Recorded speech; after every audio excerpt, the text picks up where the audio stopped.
తిరుపతి జిల్లా కోట పట్టణంలో వెలిసి ఉన్న శ్రీ శ్రీ శ్రీ కోటమ్మతల్లి ఆలయ ప్రాంగణంలో శ్రీ సీతారామ ధార్మిక సేవా సంస్థ ఆధ్వర్యంలో 16 మందికి గొడుగులు పాదరక్షలు అందజేశారు. తిరుపతి జిల్లా వాకాడు మండలం బాలిరెడ్డిపాలెం గ్రామంలోని శ్రీ పట్టాభిరామాలయం కేంద్రంగా నిర్వహిస్తున్న శ్రీ సీతారామ ధార్మిక సేవా సంస్థ ఆధ్వర్యంలో ఉత్తమ నెల్లూరు గ్రామానికి చెందిన విశ్రాంత ఉపాధ్యాయులు ఆవుల సుబ్బయ్య కోటమ్మ దంపతుల ఆర్థిక సహకారంతో 10,000 రూపాయలు విలువ చేసే గొడుగులు పాదరక్షలను శ్రీ షిరిడి సాయి అక్షయ సేవా సమితి సంస్థ అధ్యక్షులు అల్లం రమణయ్య, ప్రగతి విద్యా సంస్థల అధినేత పసుపులేటి కిషోర్, పెళ్లూరు కోటేశ్వరరెడ్డి, వెంపులూరు బాబురావు, కంచి పన్నగసాయి చేతుల మీదుగా అందజేశారు. ఈ సందర్భంగా పలువురు మాట్లాడుతూ ఆర్థికంగా వెనుకబడిన పురోహితులకు ఇలాంటి సేవా కార్యక్రమాలు చేయడం అభినందనీయమన్నారు.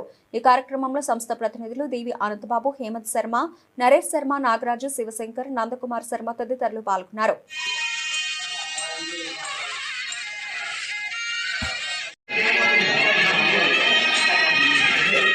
शिवो नाम रूपा वक्रतुंड महाकाय कोटिसूर्य समप्रभा या देवी सर्वभूतेषु मातृरूपेण संस्थिता नमस्तस्यै नमस्ते नमो नमस्ते